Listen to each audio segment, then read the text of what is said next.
கடைக்கு போனேன், 5 ரூபா பணத்தை எடுத்து கொடுத்தேன். ஒரு தினசரி பத்திரிகையை கேட்டேன். அவர் உடனே அங்கே அடுக்கி வச்சுருந்த பத்திரிகையில் ஒன்று எடுத்து என் கையில் கொடுத்தார். வாங்கிக்கிட்டேன். மீதி பணத்தை எடுத்தார். அதையும் என் கையில் கொடுக்கணும்ல, கொடுக்கல. எதிரில் இருந்த பலகையில் வச்சு எடுத்துக்க சொன்னார். எப்பவும் அவர் அப்படி தான் பண்ணுவார். நானும் எடுத்துக்கிட்டு வந்துடுவேன். இவர் ஏன் இப்படி பண்ணுறாருங்கிறது எனக்கு ரொம்ப நாளாக ஒரு சந்தேகம். ஒரு நாள் அவர்கிட்டயே இதை கேட்டுவிட்டேன். ஏங்க, நீங்கள் உங்கள் கடைக்கு வந்து பொருள்கள் வாங்குறவங்களுக்கு நீங்கள் பாக்கி சில்லறையை கொடுக்குறப்போ பலகையில் வச்சு விட்றீங்க, கையில் கொடுக்க மாட்டேங்கிறீங்களே, ஏன் அப்படின்னு கேட்டேன்.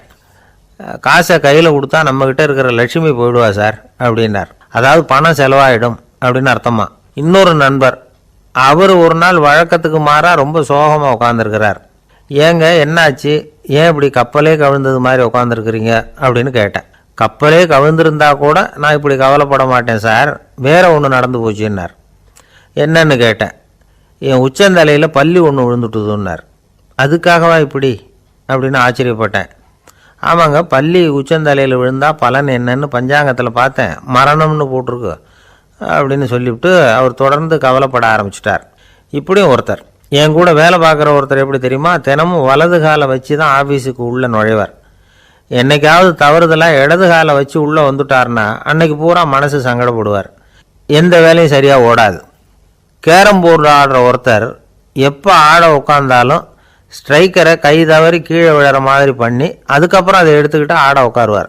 ஏன்னா எப்போது ஒரு தடவை நிஜமாகவே அது வந்து கை தவறி கீழே விழுந்திருக்குது. அன்னைக்கு பிரமாதமாக ஜெயிச்சுட்டார். உடனே ஒரு முடிவுக்கு வந்துட்டார், கை தவறுனா லாபம் அப்படின்னு. அதுக்கப்புறம் அதையே பழக்கமாக்கிக்கிட்டார். பூனை குறுக்க போனால் சகனம் சரியில்லைன்னு நினைக்கிறவங்க உண்டு. ஆனால் ஒருத்தர் எப்படி தெரியுமா, அவர் வெளியில் கிளம்புற சமயம் பக்கத்து வீட்டு ரேடியோவில் மியாவ் மியாவ் பூனை குட்டின்னு பாட்டு சத்தம் கேட்டால் கூட போதும், சகனம் சரியில்லைன்னு பிரயாணத்தை கேன்சல் பண்ணிவிடுவார். இப்போ இவ்வளவும் எதுக்கு சொல்கிறோம்னா, அளவுக்கு மீறின சகுன நம்பிக்கைகள் இருக்குது பாருங்கள், இதோட பயமும் சேர்ந்துக்கிட்டதுன்னு வச்சுக்கோங்க, இது ஒருத்தருடைய மனநிலையை பாதிச்சிடும். இது வந்து உளவியல் நிபுணர்கள் சொல்கிற கருத்து. வாழ்க்கையே தடுமாற வச்சிரும். பாதுகாப்பு இல்லாத உணர்வு, ஒரு விதமான டிப்ரெஷன் மனநிலை, இதெல்லாம் தான் இதுக்கு காரணமாக அமையலாம். ஒரு காலத்தில் பிரஷ்யா அப்படின்னு ஒரு தேசம் இருந்தது. இப்போ ஜெர்மனி இருக்குல்ல, இதோட பெரும்பகுதி ஒரு காலத்தில் பிரஷ்யாங்கிற பேரில் இருந்தது. அப்போ அதுக்கு அரசராக இருந்தவர் மகா ஃப்ரெடரிக், அதாவது ஃப்ரெடரிக் தி கிரேட் அப்படின்னு சொல்லுவாங்க. அந்த ராஜாவுக்கு ஒரு சந்தேகம், நாம் பல வகையான வரிகளை விதித்து வசூல் பண்ணுறோம், அப்படி பண்ணி வருமானம் குறைஞ்சிக்கிட்டே போகுதே, இதுக்கு என்ன காரணமாக இருக்கும்? இதுதான் அவருக்கு ஏற்பட்ட சந்தேகம். ஒரு சமயம் அந்த அரசர் தம்முடைய அமைச்சர்களையும் பிரபுக்களையும் தளபதிகளையும் கூப்பிட்டு ஒரு விருந்து வச்சார். விருந்து முடிஞ்சதும் அவங்கள பார்த்து இந்த சந்தேகத்தை கேட்டார். வரிகள் அதிகமாக விதித்து வருமானம் குறையறதுக்கு என்ன காரணம் அப்படின்னு கேட்டார். பல பேருக்கு இதுக்கு சரியாக பதில் சொல்ல தெரியல. அனுபவசாலியான ஒரு தளபதி எழுந்திரிச்சார். அரசே, அது எப்படிங்கிறத இப்போ உங்களுக்கு காட்டுறேன்னார். உடனே ஒரு பெரிய பனிக்கட்டி ஒன்றை தன்னுடைய கையில் எடுத்தார். அதை அப்படியும் எப்படியும் திருப்பி பார்த்தார். அப்புறம் அடுத்தவர்கிட்ட கொடுத்தார். அவர் அதை அப்படியும் எப்படியும் திருப்பி பார்த்துட்டு அடுத்தபடியாக இருந்தவர்கிட்ட கொடுத்தார். இப்படியே இதை ஒவ்வொருத்தராக பார்த்துட்டு ஒவ்வொரு கையாக மாறி கடைசியில் மன்னர் கைக்கு போய் சேர்ந்தது. மன்னர் கைக்கு அந்த பனிக்கட்டி போய் சேர்ந்தப்போ அது கொஞ்சம் கொஞ்சமாக உருகி ஒரு பட்டாணி கடலை சைஸுக்கு ஆகிட்டுது. மன்னர் யோசனை பண்ணார், வரி அதிகமாக போட்டாலும் வந்து சேர்றது குறைவாக இருக்கிறதுக்கு என்ன காரணம் அப்படிங்கிறது அவருக்கு புரிஞ்சு போச்சு. காலம்தான் மாறிட்டு இருக்கே தவிர இந்த கையூட்டு வாங்குகிற பழக்கம் மாறினதாக தெரியல. இன்னொரு ராஜா இருந்தார். அவர் தன்னுடைய ராஜாங்கத்தில் லஞ்ச ஊழலே சுத்தமாக இருக்கக்கூடாது அப்படின்னு நினச்சார். அவர்கிட்ட பல்வேறு துறைகளுக்கும் பொறுப்பாக இருந்த பல பேரும் ரொம்ப சுத்தமாகவும் நேர்மையாகவும் இருந்தாங்க. ஒரே ஒருத்தர் மட்டும் எல்லார்கிட்டையும் லஞ்சம் வாங்கிட்டே இருந்தார். அவரை வேறு வேறு துறைகளுக்கு மாற்றி பார்த்தாரு. அந்த ராஜா என்னென்னமோ பண்ணி பார்க்குறாரு. எந்த வேலையை கொடுத்தாலும் அதுலேயும் லஞ்சம் வாங்கிறதுக்கு ஒரு வழியை உண்டு பண்ணிக்குவார் அந்த ஆள். ராஜாவுக்கு இது ஒரு பெரிய தலைவலியாக போட்டுது. இவர் என்ன பண்ணுறது, இவருக்கு என்ன வேலையை கொடுக்கறது, கொஞ்சம் கூட லஞ்சம் வாங்கிறதுக்கு சான்ஸே இல்லாத ஒரு வேலையை கொடுக்கணும் அப்படின்னு திட்டம் போட்டார். ஒரு நாள் அவருக்கு அந்த உத்தரவும் போட்டுட்டார். அதாவது அவருக்கு என்ன வேலைன்னா, கடற்கரையில் தான் அவருக்கு ஆஃபீஸ், அங்கேயே இருந்துக்க வேண்டியது. தினமும் எத்தனை கடல் அலை கரையில் வந்து மோதுது அப்படிங்கிறத கணக்கெடுத்து ராஜாவுக்கு தெரிவிக்க வேண்டியது. இதுதான் அவருக்கு வேலை. பேசாமல் அலையை எண்ணிட்டு உட்காந்துருக்கிட்டோம், அப்போவாவது அவர் லஞ்சம் வாங்குகிற சந்தர்ப்பம் இல்லாமல் போயிடும் அவருக்கு அப்படின்னு நினச்சார் ராஜா. இந்த ஆள் கடற்கரைக்கு போய் டியூட்டியில் ஜாயின் பண்ணிட்டார். ஒரே மாதத்தில் அங்கே சொந்தமாக ஒரு பிரம்மாண்டமான மாளிகை கட்டிவிட்டார். ராஜாவுக்கு இது பெரிய ஆச்சரியமாக போச்சு. அலைய என்ற வேலையில் அந்த ஆள் எப்படி பணம் சம்பாதிச்சார் அப்படின்னு விசாரித்து பார்த்தார் அக்கம் பக்கத்தில். அந்த ஆள் என்ன பண்ணியிருக்கிறாருன்னா, கடற்கரையில் போய் பொறுப்பை ஏற்றுக்கிட்ட உடனே அங்கே இருந்த மீனவர்கள்கிட்ட எல்லாம் இந்த கரையில் ஒரு நாளில் மோதுகிற அலைகள் எத்தனை அப்படின்னு கேட்டிருக்காரு. அது எப்படிங்க தெரியும்னு இருக்காங்க அவங்க. தினமும் அந்த எண்ணிக்கை தெரியணும். நம்ம ராஜாவுக்கு தினமும் அறிக்கை அனுப்பணும், டெய்லி ரிப்போர்ட்டு. தவறுனா நீங்கள் இந்த கடலில் போய் மீன் பிடிக்கிறதுக்கு ராஜாவோட அனுமதி கிடைக்காது அப்படின்ட்டுருக்காரு. உடனே மீனவர்களும் பயந்து போட்டாங்க. கடலுக்கு போகிறதுக்கு அனுமதி இல்லைன்னா பட்டினி கிடக்கிறது மாதிரி ஆகிடுமே. மெதுவாக அந்த ஆளுகிட்ட போனாங்க, காதோட காதாக சொன்னாங்க, ஐயா எங்களால் கடல் அலையை எண்ண முடியாது. தினமும் எங்களால் முடிஞ்சதை உங்களுக்கு பணமாக கொடுத்துட்றோம். நீங்கள் தான் ராஜா கிட்ட சிபாரிசு பண்ணி நாங்கள் தொடர்ந்து மீன் பிடிக்கிறதுக்கு அனுமதி வாங்கி கொடுக்கணும் அப்படின்னு வேண்டிக்கிட்டாங்க. பணம் தினமும் சேர ஆரம்பிச்சுட்டுது. பதவியில் மற்ற பதவியோட இந்த பதவி எவ்வளவோ மேல் அப்படின்னு நினச்சிட்டோம் அந்த ஆள். அது மட்டும் இல்லை, தயவு பண்ணி என்னை இந்த இடத்த விட்டு மாற்றி விடாதீங்க சார் அப்படின்னு வேற கேட்க ஆரம்பிச்சிட்டானா. எனக்கு இது மட்டும்தான் சார் தெரியும், இதை தவிர வேறு எதுவும் தெரியாது அப்படின்னு சொல்லிக்கிட்டே காலம் தள்ளுறவங்க ரொம்ப பேர். அவங்க எல்லாம் கஷ்டப்பட வேண்டியிருக்கும். ஒருத்தர் தன்னுடைய தொழிலில் ரொம்ப கெட்டிக்காரராக இருக்கலாம். அதுக்காக எப்பவும் அதே ஞாபகத்தில் இருந்துக்கிட்டு உலகியல் அறிவு இல்லாமல் இருந்துடக்கூடாது, அது ஆபத்து. இதுக்காக நம்ம தாத்தா பாட்டிலாம் ஒரு கதை சொல்லுவாங்களே, கேள்விப்பட்டிருக்கீங்களா? ஒரு சமயம் ஒரு 4 பேர் சேர்ந்து வெளியூருக்கு பிரயாணம் போனாங்களாம். அந்த 4 பேர் எப்படி தெரியுமா? ஒருத்தர் வேதாந்தி, இன்னொருத்தர் சங்கீத வித்வான், 3வது ஆள் வைத்தியர், 4வது ஆள் ஜோசியர். இவங்க 4 பேரும் நண்பர்கள். அதனால் சேர்ந்து புறப்பட்டாங்க. வழியில் ஒரு ஊரில் தங்கினாங்க. இருட்டி போச்சு. அதனால் இன்றைக்கி ராத்திரி இங்கேயே தங்கி இருந்துட்டு நாளைக்கு புறப்படலாம் அப்படின்னு தீர்மானம் பண்ணாங்க. சாப்பாட்டுக்கு என்ன பண்ணுறது? அங்கேயே கடத்தெருவுக்கு போய் சாமான்லாம் வாங்கியாந்து சமைச்சு சாப்பிட்லாம்னு முடிவு பண்ணாங்க. 4 பேர் இருக்கிறதுனால ஆளுக்கு ஒரு காரியமாக செய்யலாம் அப்படின்னு வேலையை பிரிச்சுக்கிட்டாங்க. வைத்தியர் கரிகாய் வாங்க போனார், வேதாந்தி எண்ணெய் வாங்க போனார், ஜோசியர் பலசரக்கு வாங்க போனார், சங்கீத வித்வானுக்கு சமைக்கிற வேலை. எல்லாம் சரி, ஆனால் நடந்தது என்ன தெரியுமா? கடைத்தெருவுக்கு காய்கறி வாங்க போனார்ல வைத்தியர், அங்கே போய் மார்க்கெட்டில் பார்த்தார். ஒவ்வொரு கரிகாயாக எடுத்து பார்த்தார். இது பித்தம், உடம்புக்கு ஒத்துக்காது, இது வாயு, உடம்புக்கு ஒத்துக்காது அப்படின்னு ஒவ்வொன்றா தள்ளினார். கடைசியில் ஒன்றுமே தேரல, வெறுங்கையோடு திரும்பி வந்துக்கிட்டு இருக்கிறார். எண்ணெய் வாங்க போனார் வேதாந்தி, அவர் ஒரு தொன்னையில் எண்ணெயை வாங்கினார். பேசாமல் அதை எடுத்துகிட்டு வர வேண்டியது தானே, முடியல. அவருடைய வேதாந்த மூளை சிந்திக்க ஆரம்பிச்சுட்டுது. இந்த தொன்னைக்கு எண்ணெய் ஆதாரமா அல்லது எண்ணெய்க்கு தொன்னை ஆதாரமா அப்படிங்கிற ஆராய்ச்சியில் இறங்கினார். என்னாச்சு தெரியுமா? அப்படி கவுத்து பார்த்தார். வாங்கின எண்ணெய் பூராவையும் வழியில் கொட்டிவிட்டு வெறும் தொன்னையோடு சேர்ந்தார்.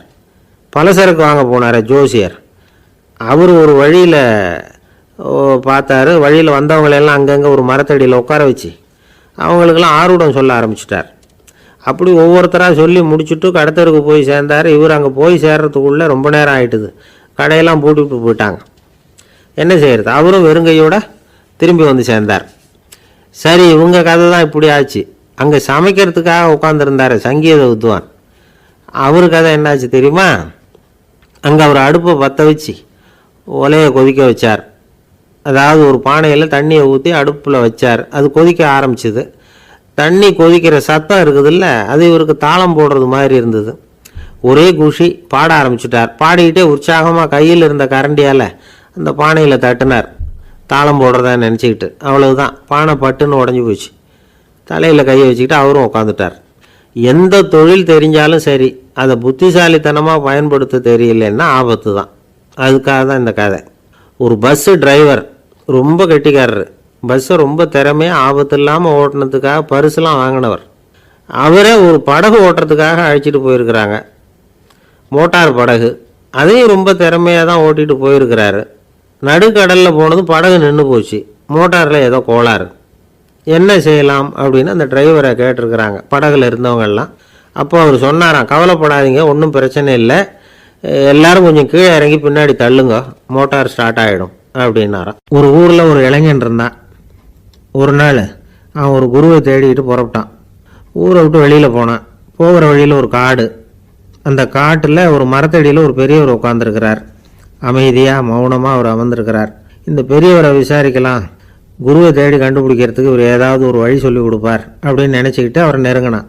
ஐயா, எனக்கு ஒரு குரு தேவை, எங்கே கிடைப்பார், அவரை எப்படி அடையாளம் கண்டுபிடிக்கிறது, அதை பற்றி ஏதாவது விவரம் சொன்னீங்கன்னா நான் கண்டுபிடிச்சிக்குவேன் அப்படின்ட்டுருக்கான். பெரியவர் நிமிர்ந்து பார்த்தார். தம்பி, அது ரொம்ப சுலபம். அவர் வயசானவராக இருப்பார், என்னை விட சுமார் 30 வயசு அதிகமாக இருக்கும். அவர் ஒரு மரத்தடியில் தான் உட்காந்துருப்பார் அப்படின்ட்டுருக்கான். சரிங்க பெரியவரே, அது என்ன மாதிரியான மரம், எப்படி இருக்கும் அப்படின்னு கேட்டிருக்கான். பெரியவர் அந்த விவரங்களையும் சொல்லியிருக்கிறாரு. அது மட்டும் இல்லை, சந்திக்கிற நாள், நேரம், வினாடி முதற்கொண்டு எல்லா விவரங்களையும் துல்லியமாக சொன்னாராம். இவ்வளவு விவரங்களை இவரால் எப்படி சொல்ல முடியுது அப்படின்னு இவனுக்கு ஆச்சரியம். இருந்தாலும் அந்த பெரியவர் கடைசியாக ஒரு விவரம் சொன்னார். அது என்ன தெரியுமா, எப்படியும் நீ அவரை சந்திக்கிறதுக்கு ஒரு 30 வருஷம் ஆகும் அப்படின்னு சொல்லிவிட்டாராம். ரொம்ப நன்றிங்க பெரியவரே அப்படின்னு சொல்லிவிட்டு அந்த இளைஞன் புறப்பட்டுருக்கான். இப்போ அவனுக்கு குரு பற்றின விவரம் எல்லாம் கிடைச்சிட்டுது, சந்திக்கிற நேரமும் தெரிஞ்சுட்டுது. ஆனால் 30 வருஷம் அவரை தேடி அலைய வேண்டியிருக்குமே. அவன் தேட ஆரம்பித்தான். காடு மலை எல்லாம் சுற்றி அலைஞ்சான். பல வருஷங்கள் தேடினான், அழுத்து போயிட்டான். கடைசியில் அவனுக்கும் வயசாகிட்டுது. கடைசியில் தன்னுடைய சொந்த ஊருக்கே திரும்பி போய்கிட்டு இருந்தான். அங்கே ஒரு மரத்தடியில் அவன் தேடிக்கிட்டு இருந்த குருநாதர் கிடைச்சார். யார் அவருன்னா, 30 வருஷத்துக்கு முன்னாடி வழி சொல்லி கொடுத்தாருல அதே பெரியவர். அவருக்கு இப்போ 30 வயசு அதிகமாக இருந்தது. அதே மரம், அன்னைக்கு பெரியவர் சொன்ன அடையாளம் இப்போ பொருத்தமாக இருந்தது. இப்போ அந்த பெரியவர் சொன்னார், சரியாக வந்து சேர்ந்துட்டேன், வா, உனக்காக தான் நான் இவ்வளவு காலமும் காத்துக்கிட்டு இருந்தேன் அப்படின்னாராம். என்ன சொல்கிறீங்கன்றிருக்கான். 30 வருஷத்துக்கு முன்னாடி என்கிட்ட வந்தியே, அப்போவே என் காலம் வந்து முடிஞ்சு போயிருந்தது. அப்போவே என்ன உனக்கு அடையாளம் தெரியல, அதனால் இவ்வளவு காலம் உனக்காக காத்துட்டு இருக்கும்படி ஆயிட்டுது அப்படின்னாராம். ஐயா, அப்போவே நீங்கள் சொல்லியிருக்கலாமே, இதுதான் 30 வருஷம் கழித்து நீ சந்திக்க போகிற இடம், நான் தான் உன்னுடைய குரு அப்படின்னு சொல்லியிருக்கலாமே அப்படின்ட்டுருக்கான். அந்த பெரியவர் சிரிச்சுக்கிட்டே இதுக்கு பதில் சொன்னாராம். நான் எவ்வளவோ விவரமாக தான் சொன்னேன், நீ சரியாக புரிஞ்சிக்கல. காரணம், அப்போ நீ போதுமான அளவுக்கு பக்குவம் பெற்றிருக்கவில்லை, அதனால் புரியும் சக்தி இல்லாமல் போயிட்டுதப்போ 30 ஆண்டு காலம் நீ அலைஞ்சி தெரிஞ்சிருக்கிற. அது காரணமாக இப்போ உனக்கு அந்த பக்குவம் வந்துட்டுது, அதனால தான் அடையாளம் காண முடிஞ்சுது, நானே உன்னுடைய குரு அப்படின்னாராம். இதுலேருந்து என்ன தெரியுதுன்னா, ஆன்மீகத்தில் மாணவனாக சேர்றதுக்கு கூட ஒரு பக்குவத்தன்மை தேவைப்படுது. ஒரு பெரிய ஞானி, அவர்கிட்ட சீடனாக இருக்க ஒருத்தன் வந்தான், எதிரில் நின்னான். ஞானி அவனை வெகு நேரம் உற்று பார்த்தார். அப்புறம் சொன்னார், சீடனாக இருக்கிறது ரொம்ப சிரமம்னார். நான் தயாராக இருக்கிறேன்னா. அது இன்னமும் சிரமமாச்சே, இங்கே வந்து குருவாக இருக்கிறது மட்டுமே சுலபம் அப்படின்னாராம். அப்படின்னா நான் குருவாகவே ஆயிடுறேன் அப்படின்னானா. இது போலவே இந்த காலத்தில் கதை ஒன்று உண்டு. ஒரு பள்ளிக்கூடத்தில் வகுப்பு ஆசிரியர் மாணவனை திட்டிக்கிட்டு இருந்தார். டேய், நீ 100க்கு 10 மார்க்கு தான் வாங்கிக்கிட்டு இருக்க, இவ்வளவு மோசமாக நீ படித்தா கடைசியில் மாடு மேய்க்கிறது கூட லாய்க்கு இல்லாதவனா ஆயிடுவேன், அதுக்கப்புறம் என்ன செய்ய போகிறேன் அப்படின்னாராம். பையன் தலையை சொரிஞ்சிக்கிட்டே சொன்னானா, சார் அப்படின்னா ஒன்று செய்கிறேன் அப்படின்னானா. இவர் கேட்டிருக்கார், என்ன செய்ய போகிறேன்னு. வேற என்ன சார், உங்களை மாதிரி ஒரு ஆசிரியர் ஆகிடுறேன் அப்படின்னானா. இமயமலை அடிவாரத்தில் ஒரு மடம், அங்கே ஒரு சன்னியாசி இருந்தார். அவர்கிட்ட ஒருத்தர் வந்தார். சுவாமி, ஆசையை உதற நினைக்கிறேன், முடியல, ஒட்டிக்கிட்டே வருது அப்படின்னாராம். இப்படி உட்கார, ஒரு கதை சொல்கிறேன் அப்படின்னு சொல்லி அவர் சொல்ல ஆரம்பித்தாராம். அவர் சொன்ன கதை என்னென்னா, ஒரு ஊரில் ஒரு ஆள் இருந்தான். அவன் பேர் குப்புசாமி. அவன்கிட்ட எப்பவும் ஒரு பழைய தொப்பி இருக்கும், விடவே மாட்டான். அதனால் அவனை எல்லாரும் தொப்பி சாமி அப்படின்னு தான் கூப்பிடுறது வழக்கம். ஒரு புது தொப்பி வாங்கிக்கப்படாதாப்பா அப்படின்னு நண்பர்கள்லாம் சொல்லி பார்த்தாங்க. பணத்துக்கு எங்கே போவேன் அப்படின்னு விட்டானான். பணம் வச்சுருக்கான், செலவு பண்ண மனசு வரல, மகா கஞ்சன். பழைய பாட்டில்கள்லாம் வாங்கி விற்றுக்கிட்டு இருந்தான். அப்படி ஒரு தடவை பழைய கண்ணாடி சாமான்களை ஏலத்தில் எடுத்தப்போ அதில் ஒரு அருமையான சென்ட்டு பாட்டில் கிடச்சிது. உடனே ஒரு ஐடியா பண்ணான். அந்த சென்ட்டை வந்து சின்ன சின்ன பாட்டில்களில் அடைச்சி ஜன்னல் ஓரமாக அடுக்கி வச்சுட்டான். அதை விற்றா நிறைய பணம் கிடைக்குமே, அதனால். இதுக்கு இடையில் ஒரு நாள் அவன் வந்து அப்படியே உட்காந்துருந்தான். அந்த நேரம் நண்பன் வந்தான். ஏண்டா, உன் பழைய தொப்பியை மாற்றப்படாதா, ஊரில் எல்லோரும் கேலி பேசுகிறாங்களே ஒன்று தொப்பி சாமின்னு அப்படின்னு சொல்லி கேட்டிருக்கான். இந்த சென்ட்டு பாட்டில் விற்றதும் பணம் வரும், அதுக்கப்புறம் பார்க்கலாம் அப்படின்னு நானா. இவன் சரி வா, நீச்சல் குளத்துக்கு போயிட்டு வருவோம் அப்படின்னு கூப்பிட்ருக்கான் நண்பன். 2 பேரும் போனாங்க. அதே நேரம் அந்த ஊர் நீதிபதியும் அங்கே குளிக்க வந்தாராம். அவர்கிட்ட இருந்தது விலை வசந்த ஒரு புது தொப்பி. அதை அங்கே இருந்த ஸ்டாண்டில் மாட்டிவிட்டு குளிக்க போனார். இதுக்கு இடையில் குப்புசாமி குளிச்சுட்டு வந்தான். அவனுடைய பழைய தொப்பியை காணலை. அந்த புது தொப்பியை பார்த்தா இது நண்பனுடைய வேலை தான் அப்படிங்கிறதாக புரிஞ்சுக்கிட்டு அதை எடுத்து மாட்டிகிட்டு வந்துட்டான். நீதிபதி குளிச்சுட்டு வந்து பார்க்குறாரு, தொப்பியை காணும். போலீஸில் புகார் கொடுத்தார். அவங்க வந்து தேடினாங்க. ஒரு மூலையில் பழைய தொப்பி கிடச்சிது. அடடா, இது நம்ம குப்புசாமியோட தொப்பி இல்லையா அப்படின்னு நானா ஒருத்தன்.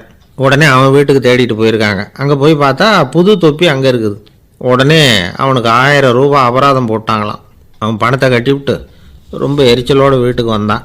பழைய தொப்பி கண்ணில் பட்டுது. மறுபடியும் உன்னால தானே எனக்கு 1000 ரூபா நஷ்டம் அப்படின்னு சொல்லி அதை எடுத்துக்கிட்டு அப்படி போயிருக்கான். அந்த ஊர் குளத்தில் வீசி எரிஞ்சிட்டு வந்துட்டான். அது மீன் பிடிக்கிற ஒருத்தன் கையில் சிக்கிச்சு. அவன் வர்ற வழியில் அதை எடுத்து வேகமாக வீசி எறிஞ்சான். அது நேராக குப்புசாமி வீட்டு ஜன்னல் வழியாக உள்ளே வந்து இந்த சென்ட்டு பாட்டில்கள் மேலே விழுந்து எல்லாம் உடஞ்சி நொறுங்கி போச்சு. குப்புசாமி பார்த்தான். தோட்டத்தில் ஆழமாக ஒரு குழியை வெட்டினான். அந்த தொப்பியை போட்டான், மூடிவிட்டான். இதை அடுத்த வீட்டுக்காரன் பார்த்தான். ஏதோ புதையல் தான் வச்சுருக்கான் போல இருக்குன்னு நினச்சான். போலீஸில் போய் புகார் கொடுத்துட்டான். மறுபடியும் போலீஸ் குழியை தோண்டினாங்க. பழைய தொப்பி மறுபடியும் வெளியில் வந்தது. எல்லோரும் சிரிக்கிறாங்க. அன்னைக்கு ராத்திரியே அந்த தொப்பியை எடுத்துக்கிட்டு நேராக புறப்பட்டான். ஒரு கல்லில் அதை சேர்த்து கட்டி குடிநீர் தொட்டி இருக்கும்ல, அதில் போட்டுட்டு வந்துட்டான்.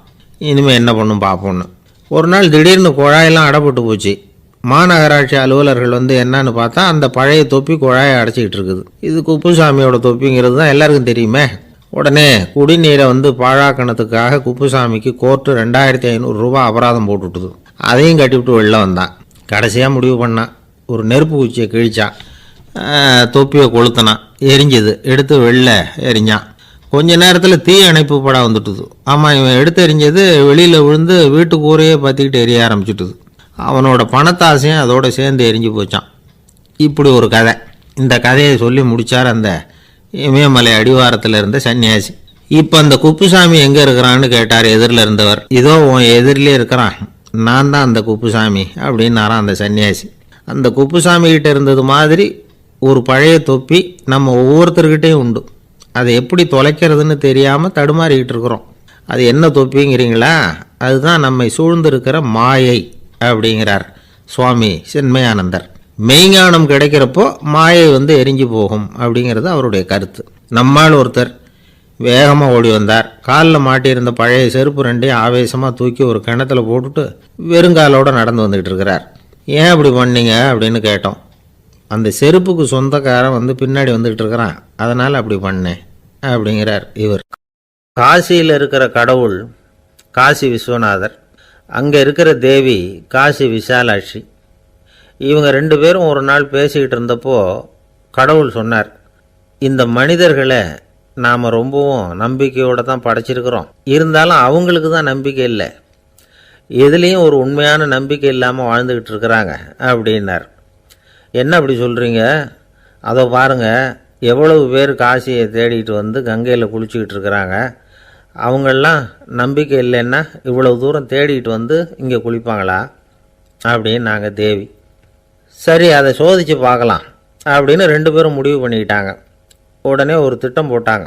அது எப்படின்னா, நாம் 2 பேருமே பக்தர்கள் மாதிரி உருவத்தை மாற்றிக்கிட்டு கங்கை கரைக்கு போக வேண்டியது.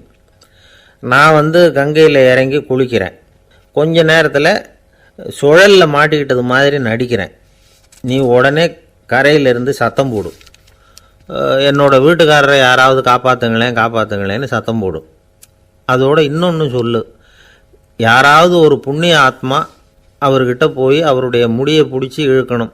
அப்படி ஒரு சாபம் இருக்குது எங்களுக்கு. புண்ணிய ஆத்மா, அதாவது எந்த பாவமும் செய்யாத இல்லாத ஒருத்தர் தான் அவரை காப்பாற்ற முடியும். அப்படிப்பட்டவங்க யாராவது வெள்ளத்தில் குதித்து என்னுடைய கணவரை காப்பாற்றுங்கோ அப்படின்னு நீ சத்தம் போடு, கூச்சல் போடு, என்ன நடக்குதுன்னு பார்க்கலாம் அப்படின்னார் கடவுள். சரின்னு சொல்லி 2 பேருமா சாதாரண பக்தர்கள் மாதிரி கங்கை கரைக்கு வந்து சேர்ந்தாங்க. அவர் இறங்கி குளித்தார். திட்டம் போட்டது மாதிரியே சுழலில் மாட்டிக்கிட்டது மாதிரி கத்துனார். கரையில் இருந்த அந்த அம்மா, ஐயோ என் கணவரை காப்பாற்றுங்களேன், யாராவது காப்பாற்றுங்களேன்னு கத்துனாங்க. பல பேர் ஓடி வந்தாங்க. உடனே இவங்க, பாவம் இல்லாத புண்ணிய ஆத்மா ஒருத்தரால் தான் என்னுடைய கணவர் காப்பாற்றப்படணுங்கிறது விதி, அப்படி ஒரு சாபம் இருக்குது, அதனால் புண்ணிய ஆத்மா யாராவது அவர்கிட்ட போய் அவர் முடியை பிடிச்சி தூக்குனா அவரை காப்பாற்றி கொள்ளலாம் அப்படின்னாங்க. இவங்க இப்படி சொன்னதும் எல்லாரும் திகைச்சு போய் நின்றுட்டாங்க. ஒவ்வொருத்தருக்கும் அவங்க செஞ்ச பாவம்லாம் ஒவ்வொன்றா ஞாபகத்துக்கு வர ஆரம்பிச்சுட்டுது. சரி, இதுக்கு நாம லாயக்கு இல்லை அப்படின்னு சொல்லி ஒதுங்கி போக ஆரம்பிச்சிட்டாங்க எல்லாம். இந்த சமயத்தில் யாரோ ஒருத்தர் வேகமாக ஓடி வந்தார். ஆற்றுல குதிச்சார். அவர்கிட்ட போனார், முடியை பிடிச்சார், தூக்குனார், அவரை காப்பாற்றி கரைக்கு கொண்டுட்டு வந்துட்டார். அப்படி காப்பாற்றின அந்த ஆளை இவங்க 2 பேரும் தனியாக கூப்பிட்டுக்கிட்டு ஒரு மண்டபத்துக்கு வந்துட்டாங்க. வந்து விசாரிக்கிறாங்க. நீ யாரப்பா அப்படின்னு கேட்குறாங்க. ஏதும் தெரியாத மாதிரி. நான் இந்த ஊர் அன்ன சத்திரத்தில் வேலை செய்கிற ஒரு சமையல்காரன் அப்படிங்கிறார். நீ வந்து கங்கையில் குளிக்கிறது உண்டான்னு கேட்டிருக்காங்க. நான் இந்த ஊர்லேயே தான் இருக்கிறேன், இருந்தாலும் தினமும் கங்கையில் குளிக்கிறது இல்லை, எப்போவாவது ஒரு நாள் அங்கே குளிப்பேன் அப்படின்னார். கங்கையில் மூழ்கி எழுந்திரிச்சா பாவம்லாம் தொலையும்னு சொல்கிறாங்க. அப்படி இருக்கிறப்போ அங்கே இன்றைக்கி கங்கையில் குளிச்சுக்கிட்டு இருக்கிறவங்கெல்லாம் தங்களை வந்து புண்ணிய ஆத்மாவா நினைக்கல. கங்கையில் குளிக்காத நீ உன்னை வந்து புண்ணிய ஆத்மாவா நினச்சி என்னை காப்பாற்ற வந்திருக்கிற, அது எப்படி அப்படின்னு கேட்டார். அதுக்கு அந்த ஆள் சொல்கிறான், கங்கையில் குதிச்சதுக்கு அப்புறம் தானே உங்களை காப்பாற்ற போகிறோம். அப்படி குதிக்கும் பொழுது என்னுடைய பாவம்லாம் போயிருக்கும்ல, நான் புண்ணிய ஆத்மாவாக ஆயிருப்பேனே, அதனால தான் துணிஞ்சு வந்து உங்களை காப்பாற்றினேன் அப்படின்னா. கடவுளும் தேவியும் அவனுக்கு வந்து காட்சி கொடுத்தாங்களாம். இப்படி ஒரு கதை உண்டு. அதாவது கங்கையில் குளிச்சுக்கிட்டு இருக்கிறவங்களுக்கே தங்களுடைய பாவம் போகுங்கிற நம்பிக்கை பரிபூர்ணமாக இல்லை. குளிக்காத ஒருத்தனுக்கு அந்த நம்பிக்கை இருந்தது. அதனால் அவனால் கடவுளை பார்க்க முடிஞ்சது. கடவுளை வந்து நாமளும் பார்க்க முடியுமா முடியாதா அப்படிங்கிற குழப்பம்லாம் நமக்கு வேண்டியதில்லை. நம்பிக்கையோடு வாழணுங்கிற உண்மையை மட்டும் இந்த கதையிலேருந்து புரிஞ்சுக்கிட்டால் போதும். ஏன்னா இந்த கதையை கேட்டுட்டு ஒரு நண்பன் குதர்க்கமாக ஒரு கேள்வி கேட்டான். ஏன் சார், கங்கையில் குளித்தா பாவம் போயிடும்னு சொல்கிறீங்களே, நான் எனக்கு வேண்டாத ஒருத்தனை அழைச்சிட்டு போய் கங்கையிலேயே தள்ளி விட்டுட்டு அதுக்கப்புறம் அங்கேயே முழுக்க போட்டுட்டு நான் செஞ்ச பாவத்தை வந்து அதுலேயே கழுவி விட்டுட்டு மறுபடியும் உங்ககிட்ட வந்துடுறேன்னு வச்சுக்கோங்க, நீங்கள் என்னை வந்து புண்ணிய ஆத்மான்னு ஏற்றுக்குவீங்களா அப்படிங்கிறான். ஆள் கொஞ்சம் ஆசைந்தான், நம்மளே அங்கே அழைச்சிட்டு போனாலும் போயிடுவான். வாழ்க்கையில் சில சந்தர்ப்பங்களில் நாம் வந்து சில அவமானங்களை சந்திச்சே தீர வேண்டியிருக்கு. என்ன பண்ணுறது, காலம் அப்படி. அவமானப்படுறவங்க உடனே அடங்கி போய்டுறது தான் உலக வழக்கம். அவமானப்பட்டால் உடனே சீறி எழறவங்களும் உண்டு. ஆனால் அதையே ஒரு சவாலாக எடுத்துக்கிட்டு முன்னுக்கு வர்றவங்களும் சில பேர் இருக்கிறாங்க. அவங்க ரொம்ப அபூர்வம். இன்றைக்கி மனோதத்துவ நிபுணர்கள்லாம் என்ன சொல்கிறாங்க தெரியுமா, அவமானப்பட்டுட்டா உடனே அடங்கி போயிடக்கூடாதான், அதையே ஒரு சவாலாக எடுத்துக்கிட்டு மனசில் ஒரு வைராக்கியத்தோடு முயற்சி பண்ணினா வாழ்க்கையில் எல்லாரும் முன்னேறலாமா. அவமானங்கிறத நாம் வந்து வைராக்கியமாக மாற்றிக்கணும், அதுதான் வெற்றிக்கு வழி. ராமர் வந்து இந்த பூமியில் பிறந்ததே ஒரு வைராக்கியத்தினால தான் சார் அப்படின்னார் ஒருத்தர். எப்படிங்க அது அப்படின்னு கேட்டேன். அவர் சொன்னார், தசரதருக்கு ராமர் வந்து குழந்தையாக வந்து பிறக்கணும், அப்போ தான் இங்கே இருக்கிற கஷ்டங்கள்லாம் நீங்கும் அப்படின்னு சர்வ லோகமும் எதிர்பார்த்துக்கிட்டு இருக்குது. ஆனால் அவர் எப்போ வந்து பிறப்பார் அப்படின்னு யாருக்கும் தெரியல. அந்த காரியம் சீக்கிரம் நடக்கணுமே, அதுக்கு என்ன பண்ணுறது. நாரதர் வந்தார் ஒரு நாள் தசரதரை தேடி. தசரதா, உனக்கு ஒரு செய்தி தெரியுமான்னு ஆரம்பித்தார். அவர் எப்பவும் இப்படித்தானே ஆரம்பிக்கிறது வழக்கம். என்ன விஷயம்னு கேட்டார் தசரதர். தசரதா, நீ அடிக்கடி உன்னோட தேரில் ஏறிக்கிட்டு தேவலோகத்துக்கு போகிற, அங்கே போகிற வர்ற எல்லாம் பண்ணிகிட்ருக்க, எல்லாம் சரி. தேவலோகத்துலேயும் உன்னை நல்லபடியாக தான் வரவேற்கிறாங்க.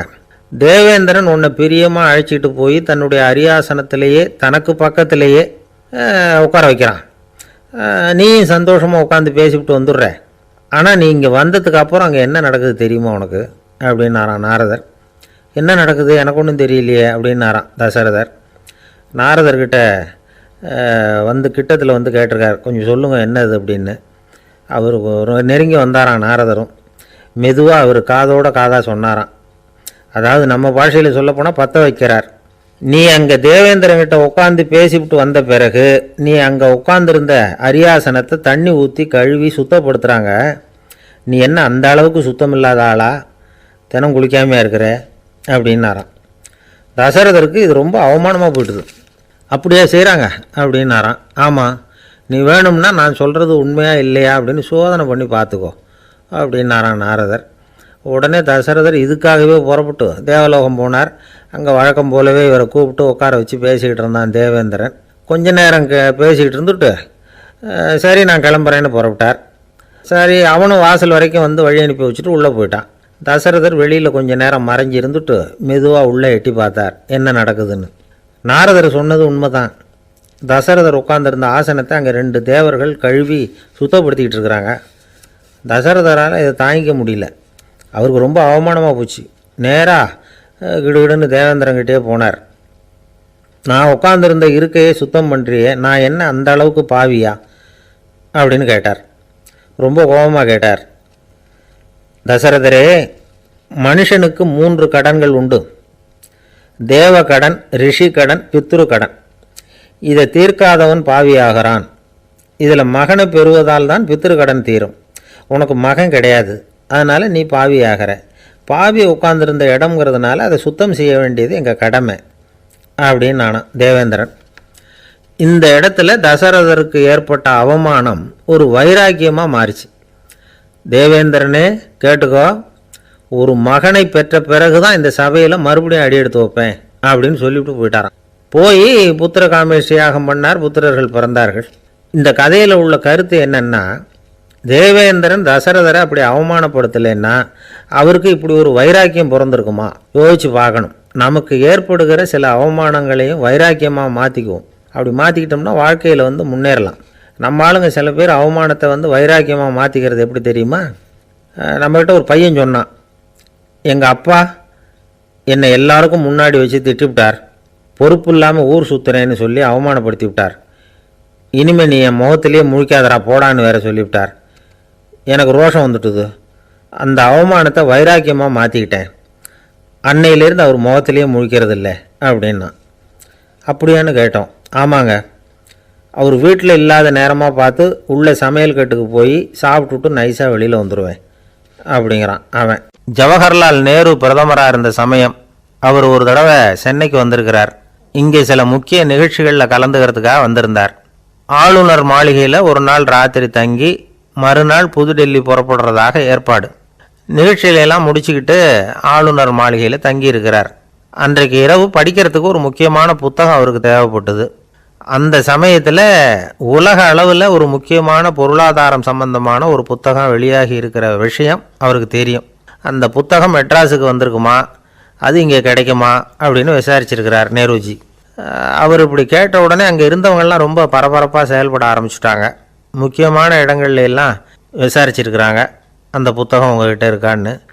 சென்னையில் உள்ள கன்னிமாரா நூல் நிலையத்துக்கு எப்படியும் அந்த புத்தகம் வந்திருக்கணும் அப்படின்னு ஒரு நம்பிக்கை. அங்கே விசாரித்தாங்க.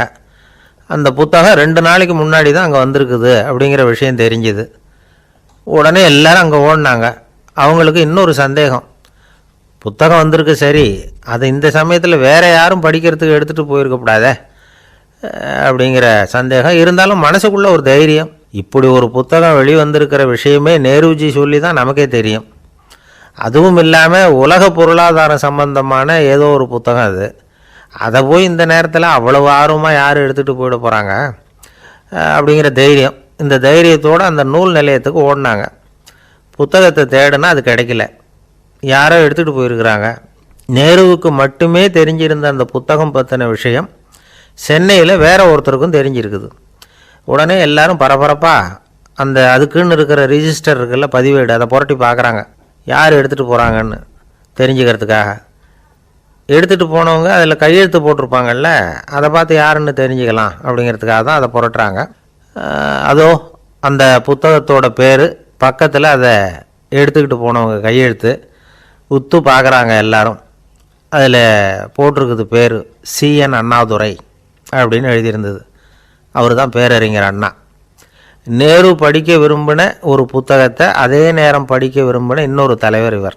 படிக்கிறதுல அவருக்கு இருந்த ஆர்வத்தை நாம் தெரிஞ்சுக்கணும்னா அதுக்கு எவ்வளவோ சம்பவங்கள் இருக்குது. கடைசி காலத்தில் அவர் அடையாறு மருத்துவமனையில் படுத்திருக்கிறார். அவருக்கு ஒரு முக்கியமான அறுவை சிகிச்சை செய்ய வேண்டியிருக்குது அவசரமாக. அமெரிக்காவிலேருந்து டாக்டர் மில்லர் வந்திருக்கிறார். அவர்கிட்ட கேட்குறார், டாக்டர் நாளைக்கே அறுவை சிகிச்சை செய்ய போகிறீங்களா அப்படின்னு. ஆமாங்கிறார் டாக்டர் மில்லர். நாளைக்கு மறுநாள் செஞ்சுக்கிறேனே அப்படின்னாரான் அண்ணா. ஏன் ஏதாவது நாள் பார்க்குறீங்களான்னு கேட்டிருக்கார். இல்லை, ஒரு புத்தகத்தை படிச்சுக்கிட்டு இருக்கிறேன், அதை நாளைக்குள்ளே முடிச்சிருவேன், அதுக்கப்புறம் நான் இறந்தாலும் கவலை இல்லை அப்படின்னாரான் இவர். அவர் தான் அறிஞர் அண்ணா. சங்ககால நூல்கள்லேருந்து சமீபத்தில் வந்த நூல்கள் வரைக்கும் எல்லாம் அவர் படிச்சிருக்கிறார். ஒரு திருமண விழாவில் அவர் பேசும்பொழுது சொன்ன விஷயம் இது. சங்க காலத்தில் காதலியை மணக்க விரும்புகிறவனுக்கு அவனுடைய தந்தை வீர சோதனைகள்லாம் வைப்பார். போய் புலிப்பல் கொண்டுக்கிட்டு வா, அப்போ தான் என் பொண்ணை கொடுப்பேன் அப்படின்னு சொல்லுவார். காதலன் உடனே காட்டுக்கு போவான், ஒரு புலியை கொன்று அதனுடைய பல்லை கொண்டுக்கிட்டு வருவான். அதை வீர பதக்கத்தில் பதிச்சு அவனுக்கு மாமனார் சூட்டுவார் கல்யாண சமயத்தில். இப்போலாம் காதலன் கிட்ட அப்படி சொல்ல முடியாது. இப்போலாம் காதலன் கிட்ட காட்டுக்கு போய் புலிப்பல் கொண்டுக்கிட்டு வான்னு யாராவது சொன்னால் புலி தான் மாப்பிள்ளையாக வந்து சேரும் அப்படின்னார். ஒருத்தர் ஓடி வந்தார், இன்னொருத்தரை பார்த்து, சார் உங்கள் சைக்கிளை ஒரு நாள் இரவல் கொடுங்களேன், பக்கத்து ஊருக்கு போயிட்டு வர வேண்டியிருக்கு அப்படின்னார். இவர் சைக்கிளை கொடுத்து பத்திரமா கொண்டுகிட்டு போங்கன்னார். சார் இதை பத்திரமா கொண்டு போகிறேன், கவலையே வேணாம், ஏன்னா இது உங்களோட சைக்கிள் அப்படின்னு நான் நினைக்கல, என்னோட சைக்கிளாக நினைக்கிறேன் அப்படின்னார்.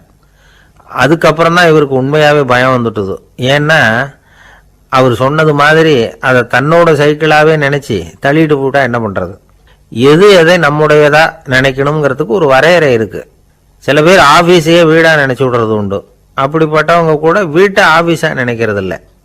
ஏன்னா வீட்டில் இவர் ஆஃபீஸராக நடந்துக்க முடியறதில்ல.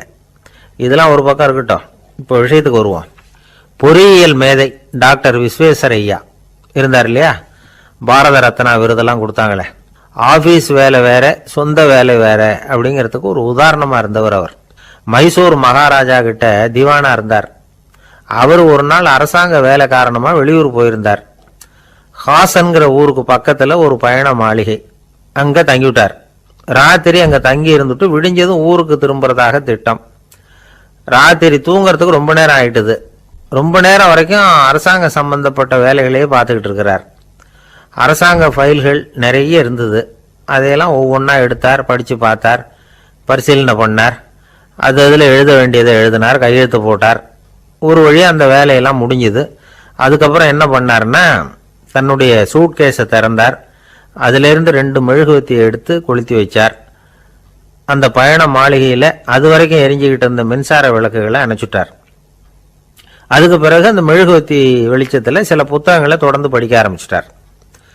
அந்த பயண மாளிகையில் பணியாளராக இருந்தவர் இதை பார்த்துட்டு ஓடி வந்தார். மறுபடியும் மின் விளக்க போடுறதுக்காக போனார். விஸ்வேஸ்வரய்யா அதை பார்த்துட்டு போட வேணாம்ட்டாராம். இது வரைக்கும் நான் அரசாங்க அலுவல்களை கவனிச்சுக்கிட்டு இருந்தேன், அதனால் மின் விளக்குகள் அப்போ எரிஞ்சதில் தப்பு இல்லை. இப்போ நான் புத்தகம் படிச்சுக்கிட்டு இருக்கேன், இது என்னுடைய சொந்த வேலை, இங்கே இருக்கிற மின் விளக்கு அதுக்காக ஏன் எரியணும் அப்படின்னு கேட்டாராம். இப்போ இருக்கிற சில அரசு பணியாளர்கள்கிட்ட இந்த சம்பவத்தை பேச்சோட பேச்சா சொல்லி பார்த்தேன். அவங்களால இதை ஜீரணிக்கவே முடியல. நேர்மை தேவைதான் சார், அதுக்காக அவ்வளவு தூரத்துக்கு அது தேவையா அப்படிங்கிறாங்க. விஸ்வேஸ்வரய்யா அப்படி பண்ணினது தான் ஒரு நேர்மையாளர் அப்படின்னு இந்த உலகத்துக்கு நிரூபிக்கணுங்கிறதுக்காக இல்லை. தான் அப்படி நடந்து காட்டினா தன்னை சுற்றி இருக்கிறவங்களும் அதை கேள்விப்படுறவங்களும் முடிஞ்ச அளவுக்கு பொது வாழ்க்கையில் அரசு பணியில் நேர்மையை கடைபிடிக்க முயற்சி பண்ணலாமே அப்படிங்கிறதுக்காகத்தான். இப்போவும் சில பேர் இருக்கிறாங்க, இவங்க ஆஃபீஸ் வேற வீடு வேறன்னு நினைக்கிறது இல்லை, அவ்வளோ உரிமை. ஒருத்தர் அப்படிதான், அவருக்கு அவசரமாக 5000 ரூபா தேவைப்பட்டது. ஆஃபீஸு பணத்தை எடுத்துக்கிட்டார். அந்த நேரம் பார்த்து ஆடிட் வந்துட்டுது, ஆப்பிட்டுக்கிட்டார். விசாரணை நடக்குது. அவர் சொல்கிறார், சார் நான் நேரம் காலம் பார்க்காம ஆஃபீஸில் வேலை செய்வேன், ஏன்னா அதை என்னோட ஆஃபீஸாக நினைக்கிறேன். அவசரத்துக்கு அந்த பணத்தை எடுத்தேன், மறுபடி வச்சுடலாம்னு தான் இருந்தேன், அதுக்குள்ளே இப்படி ஆயிட்டுது. நீங்கள் என்ன நினச்சாலும் சரி, நான் ஆஃபீஸ் வேற வீடு வேற அப்படின்னு நினைக்கிறது இல்லை, அது என்னோட சுபாவம் அப்படின்னார். விசாரணை பண்ணவர் தீர்ப்பு வழங்கினார். உங்கள் சுபாவத்துக்கு மதிப்பு கொடுத்து நானும் தீர்ப்பு வழங்குறேன். நீங்கள் கொஞ்ச நாள் ஜெயிலில் இருந்துட்டு வாங்க, அது உங்களுக்கு கஷ்டமாக இருக்காதுன்னு நினைக்கிறேன். ஏன்னா அங்கே போனாலும் நீங்கள் உங்கள் சுபாவப்படி வீடு வேற ஜெயில் வேறன்னு நினைக்க மாட்டீங்க அப்படின்னாராம்.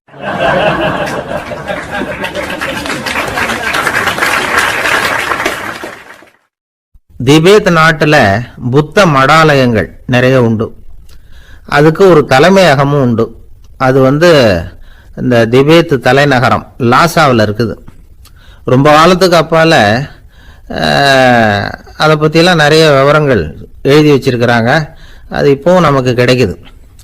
அதாவது ரொம்ப தூரத்துக்கு அந்தாண்ட மலைகளுக்கு நடுவில் ஒரு கிளை மடாலயம். அந்த மடத்தின் தலைவருக்கு வயசாயிட்டு தான், அதனால் தலைமை பொறுப்பை வேற ஒருத்தர்கிட்ட ஒப்படைக்கலாம் அப்படின்னு முடிவு பண்ணாராம். உடனே ஒரு லாமாவை கூப்பிட்டார். அவர் மூலமாக தலைமை மடாலயத்துக்கு செய்தி அனுப்புனார். பொருத்தமான வாரிசு ஒருத்தரை அனுப்பி வைக்கும்படியாக. அந்த வாலிப லாமா புறப்பட்டார். காடு மேடெல்லாம் நடந்து போறார். ரொம்ப நாள் கழிச்சு தலைமை பீடத்தை அடைஞ்சார். தலைமை குரு கிட்ட விவரத்தை சொன்னார். தகுதியான ஒருத்தரை அனுப்பி வச்சா அழைச்சிட்டு போறேன் அப்படின்னார். சரி, நாளைக்கு காலையில் நீங்கள் அவங்க எல்லாரையும் அழைச்சிட்டு போகலாம்னார் அவர். அவங்க எல்லாரையுமா? அங்கே தேவைப்படுறது ஒருத்தர் தானே அப்படின்னார் இவர். ஆமான்னார். அப்புறம் ஏன் எல்லாரையும் அழைச்சிட்டு போக சொல்கிறீங்கன்னார். அது இப்போ உனக்கு புரியாது.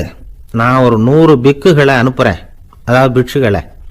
அவ்வளவு பேரையும் அங்கே வச்சு சமாளிக்க முடியாது அப்படின்னாரு இவர். இருந்தாலும் இப்போ அந்த தலைமை குரு என்ன சொன்னார்னா, அதை பற்றி கவலைப்படாத, நான் 100 பேரை அனுப்புகிறேன். அதில் 99 பேர் வழியிலேயே காணாமல் போடுவாங்க, ஒருத்தன் மட்டும்தான் வருவான். அவனும் அங்கே வந்து சேர்ந்துட்டானா நீ ரொம்ப கொடுத்து வச்சவன் அப்படின்னார். இவருக்கு ஒன்றும் புரியல. இருந்தாலும் மறுநாள் அந்த வாலிப லாமா 100 பேரை அழைச்சிக்கிட்டு புறப்பட்டார். போகிற வழியிலேயே பல பேர் அங்கங்கே பிச்சுக்கிட்டு போட்டாங்க. அவர் சொன்னது மாதிரியே வழியில் அவங்க ஊர்கள் இருந்தது தான் காரணம். அப்பா அம்மாவை பார்த்துட்டு வரேன் அப்படின்னு கொஞ்சம் பேர் போனாங்க. சொந்த பந்தத்தை பார்த்துட்டு வரேன் அப்படின்னு கொஞ்சம் பேர். ஒரு வாரம் ஆச்சு. இப்போ மிஞ்சினது 10 பேர் தான். வழியில் ஒரு நகரம். அங்கே சில பிட்சுக்கள் வந்து சந்திச்சாங்க. எங்கள் மடத்து தலைவர் இறந்துட்டார், உங்களில் யாராவது ஒருத்தர் எங்களுக்கு தலைவராக முடியுமா அப்படின்னு கேட்டாங்க. 10 பேரும் தயார். அதில் ஒருத்தரை அழைச்சிக்கிட்டு அவங்க போயிட்டாங்க. இன்னொரு ஊரில் சில பேர் வந்தாங்க, வழி மறிச்சாங்க. நில்லுங்க, எங்கள் மன்னர் மகளுக்கு திருமணம், அதை நடத்தி வைக்க 3 லாமாக்கள் தேவை அப்படின்னாங்க. இப்படி கொஞ்சம் கொஞ்சமாக எல்லாரும் காலி. கடைசியில் 2 பேரும் மிஞ்சினாங்க. அங்கே ஒரு இளம்பெண் எதிரில் வந்தா. எங்கள் அப்பா வேட்டைக்கு போயிருக்கிறாரு, இன்னும் திரும்பி வரல. வீட்டில் வேற யாரும் இல்லை, தனியாக இருக்க பயமாக இருக்குது, யாராவது ஒருத்தர் எனக்கு துணையாக இருக்கணும் அப்படின்னு கேட்டுக்கிட்டா.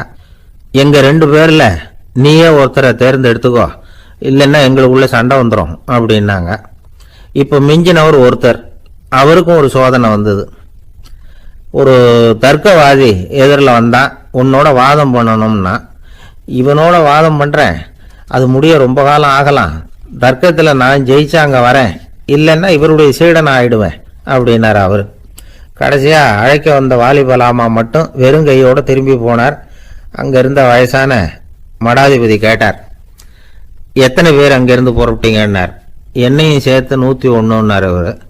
நல்லது, நீயாவது திரும்பி வந்திய, அதுதான் எனக்கு போதும். ஏன்னா நீ தான் எனக்கு உண்மையான வாரிசு. அந்த 100 பேரில் யாரும் வரமாட்டாங்க அப்படின்னார் அவர். ஏன்னா அவருக்கு தெரியும் இவர் ஒருத்தர் தான் திரும்பி வருவாருங்கிறது. திபேத்தில் ஒரு பழங்கால பழமொழி உண்டாம், 100 பேர் செல்லலாம், எப்பொழுதாவது ஒருவன் அபூர்வமாக அடைய வேண்டிய இடத்தை அடைவான். இதுதான் அந்த பழமொழி. ஒரு உன்னதமான இலக்கை அடையணும்னா அது அவ்வளவு சுலபமான காரியம் இல்லை. இந்த காலத்து மடாலயம் ஒன்று, அதில் ஒரு தலைவர், அவருக்கு வயசாயிட்டுது, தனக்கு ஒரு வாரிசை நியமிக்கணும் அப்படின்னு ஆசைப்பட்டார். ரொம்ப கஷ்டப்பட்டு ஒருத்தரை பிடிச்சார். தனக்கு வாரிசா நியமிச்சுட்டு அவர் சமாதி ஆயிட்டார். புதுசாக பொறுப்பேற்றுக்கிட்டவர் அப்படியே உட்காந்துருந்தார். அவரை தேடிட்டு பத்திரிகை நிருபர்கள்லாம் வந்தாங்க, கேட்டாங்க. அவர் உங்கள் பொறுப்பில் அவர் பெரியவர் விட்டுட்டு போன இது எவ்வளவு சுமாராக தேரும், எவ்வளவு விட்டுட்டு போனார் அப்படின்னு கேட்டிருக்கிறாங்க. அது என்ன ஒரு 50 லட்சம் இருக்கும் அப்படின்னாராம். அவ்வளவும் பணமா அப்படின்னு கேட்டிருக்காங்க. இல்லைங்க, கடன் அப்படின்னாராம் இவர்.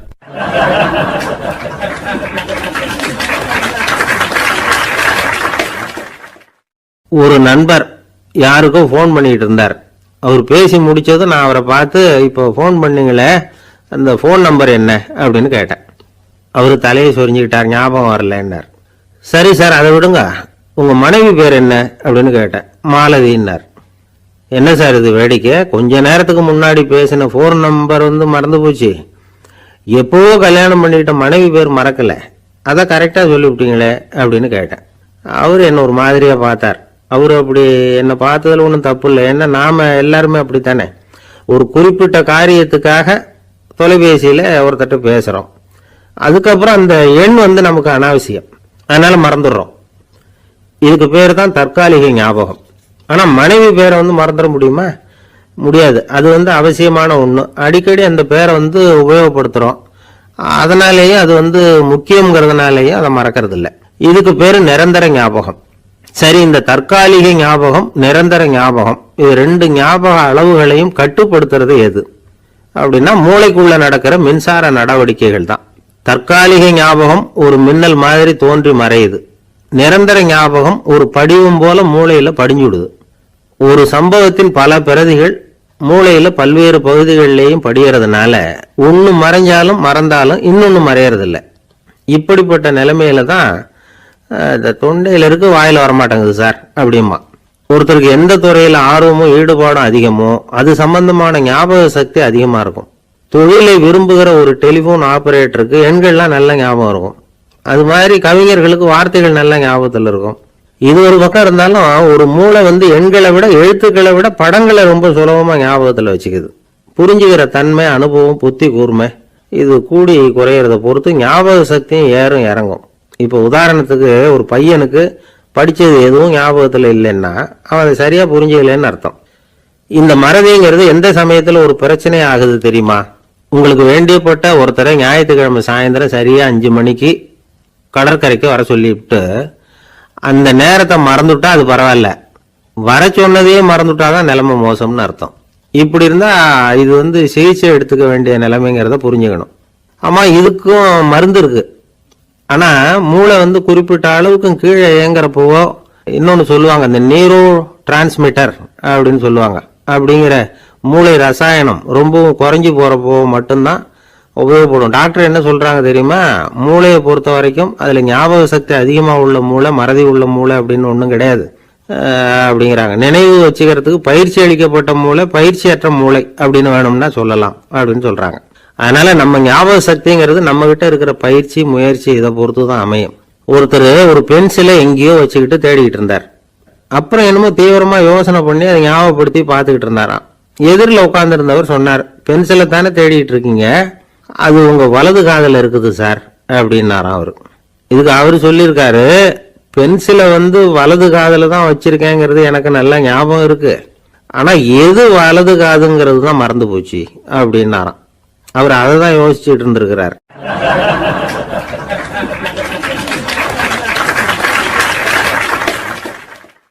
காலை நேரம், கடற்கரை ஓரம், காலை வீசிக்கிட்டு கையை வீசிக்கிட்டு ஏதோ சண்டைக்கு போற சிப்பாய் மாதிரி எல்லாரும் நடந்து போயிட்டு இருக்கிறாங்க. நடைப்பயிற்சி. அதுல நமக்கு தெரிஞ்ச ஒருத்தர் எதிரில் வந்தார் ரொம்ப வேகமா. என்ன சார் வாக்கிங்க அப்படின்னு கேட்டோம். அவரால் ஆமாம்னு பதில் சொல்ல முடியல, அவ்வளவு கஷ்டம். மூச்சு விடுறதுக்கே வாயை திறந்து மூடிட்டு இருக்கிறார். எங்க பேசுறது? கொஞ்சம் நின்று நிதானிச்சு மூச்சு விட்டுட்டு அதுக்கப்புறம் சொன்னார் ஆமா அப்படின்னு. என்ன சார் இவ்வளவு வேகம்னு? உங்க பேச்சை கேட்டுட்டு தான் சார் நடக்க ஆரம்பிச்சோம். நீங்க தான் அடிக்கடி சொல்லிட்டு இருந்தீங்க நடக்கிறது நல்லதுன்னு. அன்னையிலேருந்து ஆரம்பிச்சுட்டேன், ஆனாலும் ரொம்ப கஷ்டமா இருக்குது சார். இப்போ பாருங்க, உங்ககிட்ட சுலபமா பேசக்கூட முடியல, மூச்சு வாங்குது, உடம்பு கூட வலிக்கிறது மாதிரி இருக்கு அப்படின்னு அவர் பாட்டுக்கு பேச ஆரம்பிச்சிட்டார். உங்களை யாரு சார் இவ்வளவு வேகமா நடக்க சொன்னது? வேகத்தை குறைங்க, மெதுவா நடங்க அப்படின்னும். நீங்க நடக்கிறதுனால என்னென்ன சௌகரியம்னு அன்னைக்கு சொன்னீங்களே தவிர சௌகரியமா நடக்கிறது எப்படின்னு சொல்லலையே அப்படின்னாரு அவர். இன்னமும் லேசா மூச்சு வாங்கிக்கிட்டே சொன்னா கூட இவர் சொல்றதுலயும் ஒரு நியாயம் இருக்கு. அதனால இந்த நடைப்பயிற்சி பண்றவங்க கவனிக்க வேண்டிய சில முக்கியமான குறிப்புகள் இருக்கு. அது என்னென்னங்கிறத அவங்க தெரிஞ்சுக்கணும். அது தெரிஞ்சு வச்சுக்கிறது நல்லது. இதெல்லாம் மருத்துவ நிபுணர்கள் சொல்ற குறிப்புகள். அவங்க என்ன சொல்றாங்க தெரியுமா? உங்க வயசு 40க்கு மேலையா? உங்க எடை இருக்க வேண்டியதை விட 10 கிலோ அதிகமா இருக்குதா? நீங்க புகை பிடிக்கிறவரா? இதய நோய், ரத்த நாள நோய், உயர் ரத்த அழுத்தம் இப்படி ஏதாவது உங்களுக்கு உண்டா? அப்படின்னா நீங்க உங்க இஷ்டத்துக்கு வரிஞ்சு கட்டிக்கிட்டு நடைப்பயிற்சி பண்ண ஆரம்பிச்சிடாதீங்க. முதல்ல ஒரு மருத்துவ பரிசோதனை பண்ணிக்கங்க, அதுதான் நல்லது அப்படின்னு அவங்க சொல்றாங்க.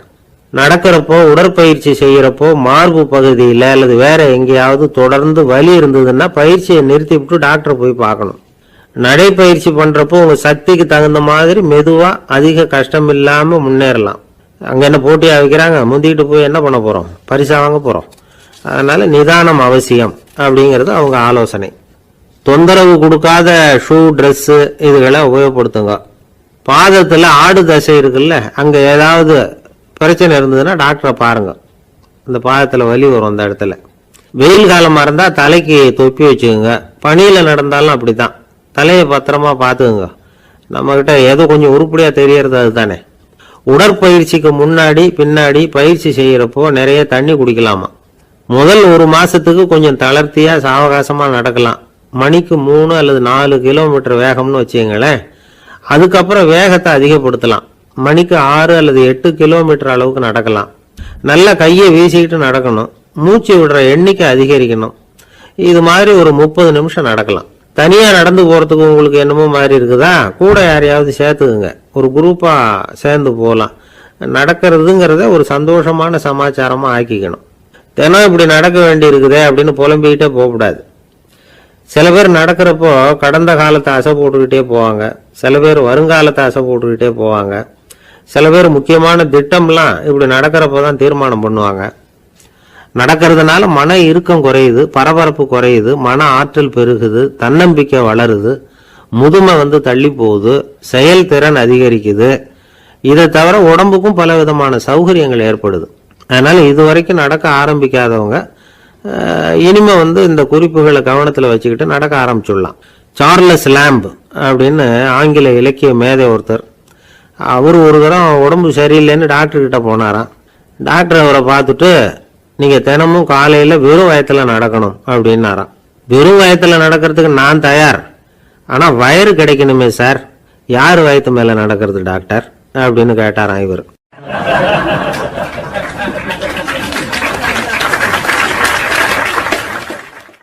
எனக்கு ஒரு உதவி செய்யணும் அப்படின்னு நம்மளை பார்த்து ஒருத்தர் கேட்குறாருன்னு வச்சுங்களேன்.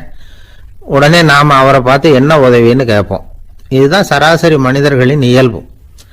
ஆனால் ஒருத்தர் எனக்கு ஒரு உதவி செய்யணும் அப்படின்னு கேட்ட உடனே என்ன உதவின்னு கூட கேட்காம சரி செய்கிறேன் அப்படின்னு ஒத்துக்கிறது இருக்கு பாருங்க, அது கொஞ்சம் அபூர்வம். அந்த காலத்தில் ஒருத்தர் இருந்தார். அவர் எப்படி தெரியுமா, உதவி கேட்குறவங்க நல்லவங்களா கெட்டவங்களா அப்படின்னு கூட பார்க்கல, தனக்கு நன்மையா தீமையா அப்படின்னு கூட பார்க்கல, உதவி செய்கிறேன்னு புறப்பட்டு விட்டார். அவர் யார் தெரியுமா, அவர் தான் நல சக்கரவர்த்தி. அவர் மாதிரி நாமும் உதவி கேட்குறவங்களுக்கு உடனே உதவி செய்கிறதுக்கு தயாராக இருக்கணும் அப்படின்னு சொன்னார் ஒரு ஆன்மீக பேச்சாளர். நல சரித்திரத்தை அவர் சொல்லிக்கிட்டு இருந்தார். இந்திரன், அக்னி, வருணன், யமன் இவங்க 4 பேரும் நலனை பார்த்து எங்களுக்கு நீ உதவி செய்யணும், எங்களுக்காக நீ தூது போகணும் அப்படின்னு கேட்குறாங்க. யாருக்கிட்ட தூது போகணும், என்ன காரியத்துக்காக போகணும் அப்படின்னு கேட்கணும்ல. நலன் அப்படி கேட்கவே இல்லை, உடனே சரின்னு ஒத்துக்கிறான். அதுக்கப்புறம் அவங்க விவரம் சொல்கிறாங்க, என்ன உதவி, யாருக்கிட்ட தூது போகணும் அப்படிங்கிற விவரத்தை சொல்கிறாங்க. நலனுக்கும் அப்புறம்தான் புரியுது, எந்த தமயந்தியை இவன் காதலிச்சானோ, எந்த தமயந்தின் சுயம்பரத்துக்காக இவன் போய்கிட்டு இருக்கிறானோ அந்த தமயந்தியை பார்த்து தங்களுக்காக அவகிட்ட வாதாடணும், பேசணும், தங்களில் ஒருத்தரை கல்யாணம் பண்ணிக்கும்படியாக கேட்கணும் அப்படின்னு அவங்க 4 பேரும் நலன்கிட்ட கேட்குறாங்க. இதை கேட்டதும் நலன் கொஞ்சம் கூட முகம் சுளிக்கலை, பதட்டப்படலை. நேராக தமயந்தி கிட்ட போகிறான். இந்திரன், அக்னி, வருணன், யமன் இவங்களோட சிறப்புகளை எடுத்து சொல்கிறான். இவங்களில் ஒருத்தரை கல்யாணம் பண்ணிக்கலாம் அப்படின்னு சொல்லி கேட்டுக்கிறான். ஆனால் இதுக்கு தமயந்தி சம்மதிக்கலை. சுயம்பரம் நடக்குது, அவன் நலனை தேர்ந்தெடுக்கிறா. அந்த 4 பேரும் நலனுக்கு நிறைய வரங்கள்லாம் கொடுக்குறாங்க. அதுக்கப்புறம் இப்படி போகுது கதை. இதில் நாம் கவனிக்க வேண்டியது என்னென்னா, உதவின்னு கேட்ட உடனே என்ன உதவின்னு கேட்காம சரி செய்கிறேன்னு சொன்னான் பாருங்க, அதை கொஞ்சம் சிந்திக்கணும். செய்கிறேன்னு ஒத்துக்கிட்டதுக்கு அப்புறம் அது என்ன உதவின்னு தெரிஞ்சும் முகம் சுளிக்காமல் அதை செஞ்சான் பாருங்க, அதையும் கொஞ்சம் சிந்திக்கணும். நம்மால் ஒருத்தர் ஒரு நண்பனை தேடி போனான், எனக்கு ஒரு உதவின்னா சரி சொல்லுன்னா, இப்போ உங்ககிட்ட 2 கார் இருந்தால் என்ன பண்ணுவேன்னா, உடனே அதில் ஒன்று உங்ககிட்ட கொடுத்துருவேன்னா, அவன் உங்ககிட்ட 2 பங்களா இருந்தால் என்ன பண்ணுவேன்னா, அதில் ஒன்று உங்ககிட்ட கொடுத்துருவேன்னா, உங்ககிட்ட 2 பேனா இருந்தால் என்ன பண்ணுவேன்னா, அதில் ஒரு பேனாவை உங்ககிட்ட கொடுக்க மாட்டேன்னா அவன். ஏன்டா அப்படி சொல்கிறேன்னா, ஏன்னா இப்போ நிஜமாவே என்கிட்ட 2 பேனா இருக்குது, அதனால் அப்படி சொல்கிறேன் அப்படின்னு நானா அவன்.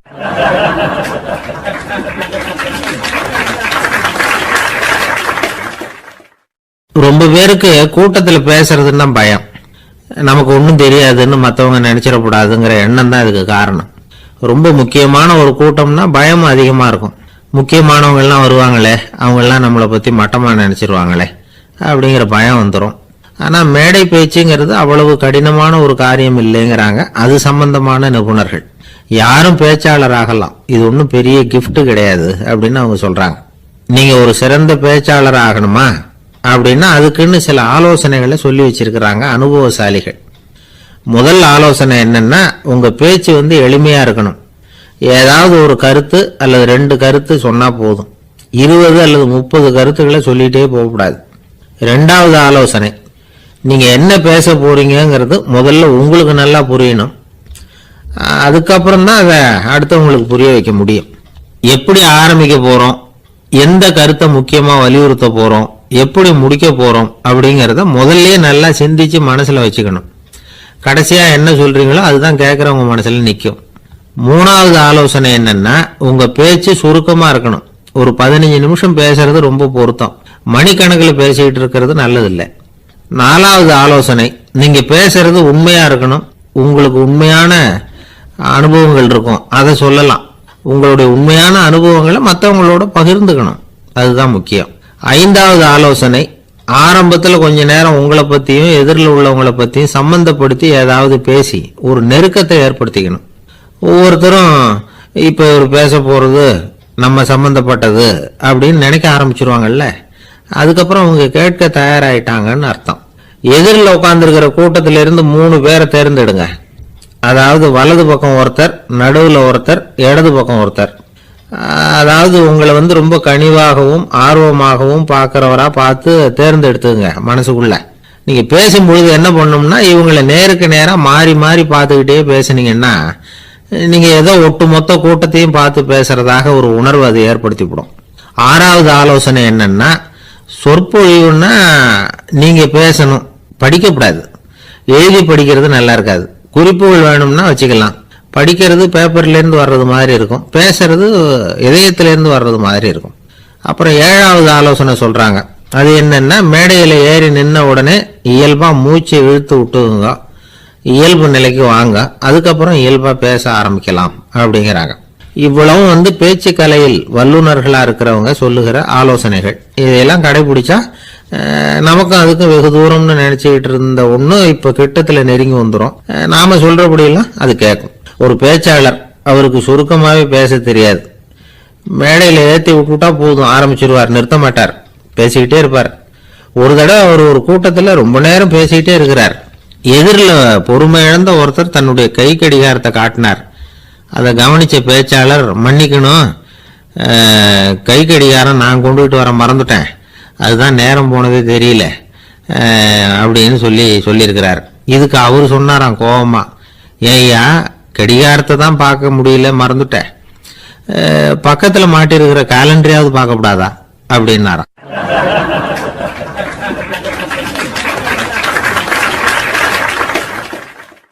கப்பல் கடல்ல போயிட்டு இருக்கு. புயல், சூறாவளி, அலையெல்லாம் பெருசு பெருசா ரொம்ப உயரமா உண்டாகுது.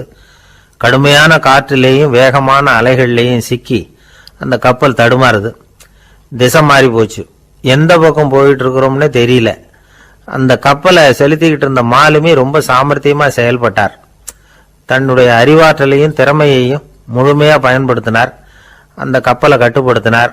மெதுவா அந்த சூறாவளியிலிருந்து கப்பலை காப்பாத்தி கரைக்கு கொண்டுட்டு வந்து சேர்த்துட்டார்.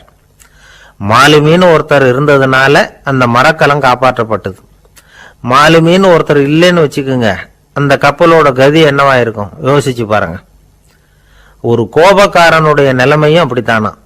கோபக்காரன்கிறவன் ஒரு மாலுமி இல்லாத மரக்கலம் அப்படிங்கிறார் நபிகள் நாயகம்.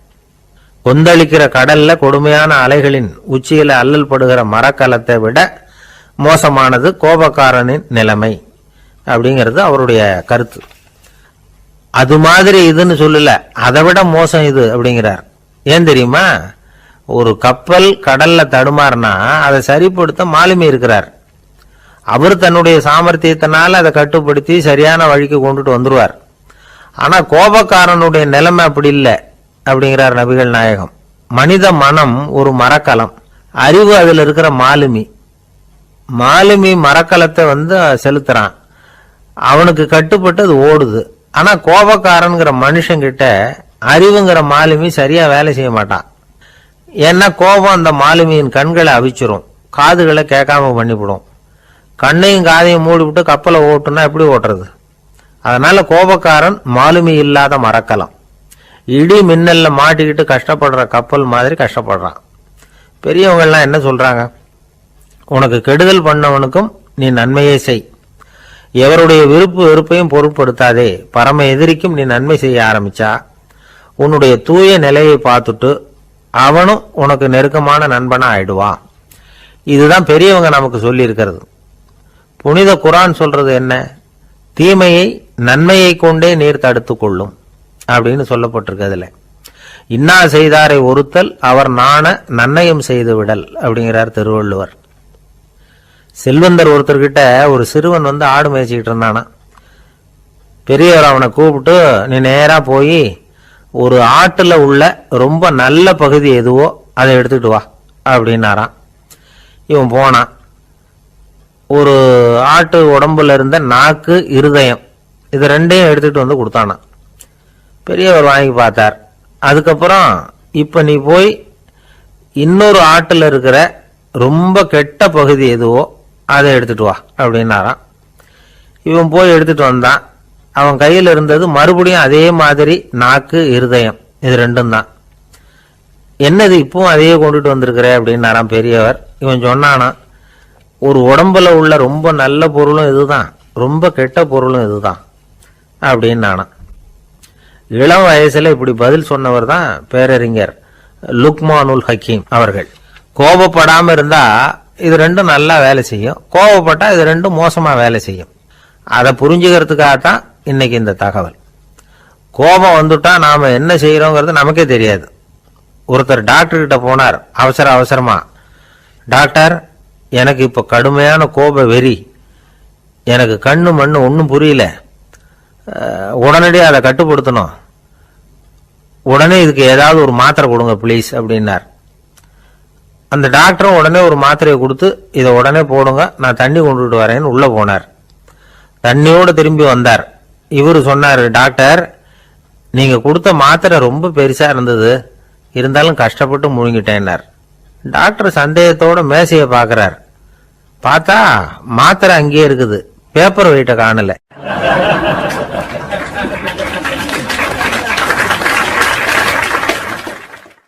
தானத்துல சிறந்தது எது அப்படின்னு ஒரு கேள்வியை கேட்டு, தானத்துல சிறந்தது நிதானம் அப்படின்னு அதுக்கு ஒரு பதிலும் சொல்றவங்க உண்டு. நிதானம் வந்து ரொம்ப அவசியம், அதுவும் இன்றைய உலகத்துக்கு ரொம்ப அவசியம். இன்னைக்கு உலகம் ரொம்ப பரபரப்பா போயிட்டு இருக்குது. பொறுமையா இருக்கணும்னு நினைக்கிறவங்களால கூட அப்படி இருக்க முடியறதில்ல. பொறுமையை சோதிக்கிறது மாதிரி பல சம்பவங்கள், அதையெல்லாம் சந்திச்சே தீர வேண்டி இருக்குது. எங்க போனாலும் கியூல நிக்க வேண்டி இருக்குது, எங்க போனாலும் காத்துக்கிட்டு இருக்க வேண்டி இருக்கு. ஆபீஸ்லயோ வீட்லயோ கூட நீங்க நிதானமா பொறுமையா நடந்துக்க தெரியலன்னா உங்களுக்கு சிடுமூஞ்சி, முசுடு இப்படிலாம் பேர் வச்சிருவாங்க. அது உங்களுக்கு தேவையா? சரி, வாழ்க்கையில் வந்து பொறுமைசாலின்னு பேர் வாங்கறதுக்கு என்ன வழி? முதல் பாயிண்ட், நீங்க நினைக்கிறது, எதிர்பார்க்கறது, செய்யறது எல்லாமே 100% கரெக்டா நடக்கணும்னு ஆசைப்படக்கூடாது. எதுவா இருந்தாலும் அதுல ஓரளவுக்கு தவறு நடக்கலாம் அப்படிங்கறத எதிர்பார்த்தே இருக்கணும். ஓரளவுக்கு வந்து அதை அனுமதிக்கணும். ஒரு நண்பரை வந்து 6 மணிக்கு ஒரு இடத்துக்கு வர சொல்லி இருக்கிறீங்க, 6 மணிக்கு அவர் வரல, உடனே பொறுமை இழந்து நடந்துக்க கூடாது. ஒரு 10 நிமிஷம் டிலே ஆகலாம். ஒரு வர்ற வழியில வந்து பஸ்ஸு கூட ஏதாவது டிராபிக்ல மாட்டிருக்கலாம். அதெல்லாம் எதிர்பார்த்தே கொஞ்சம் காத்திருக்கிறதுல ஒன்றும் தப்பு இல்லை. சில சமயம் டிலே ஆகிறது கூட நல்லதா முடியும். ஒரு பஸ்ஸை தவற விட்டுட்டு, ஐயோ கொஞ்சம் ஒரு 2 நிமிஷம் முன்னாடி வந்திருந்தா பிடிச்சிருக்கலாமே அப்படின்னு தவிச்சுக்கிட்டு இருப்பாங்க சில பேர். அடுத்தபடியா வர்ற பஸ் நேரடியா நீங்க போக வேண்டிய இடத்துக்கே கொண்டு போய் விடுற பஸ்ஸா கூட இருக்கலாம். அது உங்களுக்கு முன்னாடி தெரியாதுல்ல. சில நெருக்கடியான சூழ்நிலைகளை வந்து தமாஷா எடுத்துக்கிறதுக்கு பழகிக்கணும். சில இடங்களுக்கு போறப்ப காத்திருக்கிறதுக்கு நம்ம மனசை தயார்படுத்திக்கிட்டே போகணும். ஒரு ரயிலுக்கோ பஸ்ஸுக்கோ அல்லது விமானத்துக்கோ கப்பல் பிரயாணத்துக்கோ போறப்போ அங்க போய் நீங்க மணிக்கணக்கில் கூட காத்துக்கிட்டு தான் இருக்கணும். புறப்படுற நேரம் கூட மாறலாம். நீங்க போய் சேர்ந்ததும் அது உடனே புறப்படணும்னு கட்டாயமா என்ன? அது மாதிரி சமயத்துல படிக்கிறதுக்குன்னு சில சுவாரஸ்யமான புத்தகங்களையும் கையில் எடுத்துக்கலாம். உங்களை சுத்தி எவ்வளவோ சுவாரஸ்யமான சம்பவங்கள் நடந்துகிட்டு இருக்குது இல்ல, அதையெல்லாம் வேடிக்கை பாருங்க. எதுக்காக காத்துக்கிட்டு இருக்கிறோமோ அந்த காரியத்துல உண்மையாவே நமக்கு ஒரு அக்கறை இருந்தா நமக்கு போர் அடிக்காது. சில கோயில்கள்ல பார்த்திருப்பீங்க, தரிசனத்துக்காக பக்தர்கள் நாள் கணக்குல காத்துக்கிட்டு இருப்பாங்க. அவங்களாம் அழுத்துக்கிறது இல்லை. ஆண்டவனை தரிசிக்கணுங்கிற உண்மையான அக்கறை இருக்கிறதுனால அவங்களுக்கு போர் அடிக்கிறது இல்லை. ஆனால் சில சினிமா தியேட்டரில் கூட பார்க்கலாமே, சினிமா கியூ கூட அப்படி தான். சாயந்தரம் 6 மணி ஆட்டத்துக்கு காலம்பரம் 6 மணிக்கே போய் கூட காத்துக்கிட்டு இருப்பாங்க. அவங்களுக்கெல்லாம் போர் அடிக்காது, படம் பார்க்குற ஆர்வம். இன்னொரு முக்கியமான விஷயத்த நாம் பழக்கப்படுத்திக்கணும். லிவ் ஃபார் தி மூமெண்ட் அப்படிங்கிறாங்க நிபுணர்கள். ரொம்ப பேர் எப்படின்னா அடுத்தபடியாக நடக்க போகிற விஷயத்திலேயே கவனமாக இருப்பாங்க. அந்த நினைப்புலேயே இந்த நிமிஷத்தை பொறுமை இல்லாமல் கழிப்பாங்க. ஒருத்தர் இருக்கார், அவர் எப்படின்னா ஆஃபீஸ் முடியறதுக்குள்ளேயே சார் 5 மணிக்கெல்லாம் ரெடியாக இருங்க, நாம் அந்த ஹோட்டலில் போய் டிஃபன் சாப்பிட்ணும் அப்படின்னு 4 மணிலேருந்து சொல்லிகிட்டு இருப்பார். 4:55 பரபரப்பாக ஓடி வருவார். 2 பேரும் புறப்படுவோம், ஹோட்டலுக்கு போவோம், சாப்பிட்டுக்கிட்டு இருப்போம். அப்படி சாப்பிட்டுட்டு இருக்கிறப்பே சார் சாப்பிட்டு முடித்ததும் நேராக ஒரு ஜவுளி கடைக்கு போகிறோம் அப்படிம்பார். பரபரக்க சாப்பிட்டு முடிப்பார், புறப்படுவார். ஜவுளி கடையில் அவசரமாக சீக்கிரம் பில் போடுங்க சார், சினிமாவுக்கு நேரம் ஆகிடும்பார். சினிமா தியேட்டரில் உட்காந்து அடுத்தபடியாக எங்கே டின்னர் சாப்பிட்றதுன்னு யோசனை பண்ணிகிட்டு இருப்பார். ராத்திரி படுக்கையில் விழுந்ததுக்கு அப்புறமும் நாளைக்கு காலையில் எழுந்திரிச்சதும் அதை பண்ணணும் இதை பண்ணணும்னு திட்டம் போட்டுக்கிட்டே இருப்பார். அதாவது எப்பவும் அடுத்த நிமிஷம், அடுத்த நாள், அடுத்த வாரம், அடுத்த வருஷம், இதுதான் அவங்க சிந்தனை. இந்த நிமிஷம் என்ஜாய்மெண்ட்டை அவங்க இழந்துடுறாங்களாம். அதனால தான் வாழ்நாள் பூரா பொறுமையின்மை, அவஸ்தை, அல்லல். அதனால் நாம் எல்லாரும் வாழ்க்கையில் நிதானமாக இருக்கிறதுக்கு கற்றுக்கணுமா. அதுக்காக இந்த நிதானத்துக்கு வேறு விதமான அர்த்தம் பண்ணிக்கக்கூடாது. ஒருத்தர் அப்படித்தான் ஒரு தடவை அவருடைய குதிரை காணாமல் போயிட்டு தான். அதுக்காக அவர் கவலைப்படல, நிம்மதியாக இருந்தார், சந்தோஷமாக இருந்தார். என்ன சார் இது, உங்கள் குதிரை திருட்டு போயிட்டுதுங்கிறீங்க, நீங்கள் கவலைப்படாமல் இருக்கிறீங்களே அப்படின்னு கேட்டாங்களாம். அதுக்கு அவர் சொல்லியிருக்கார், நல்ல வேலை சார், கட்டியிருந்த குதிரை காணாமல்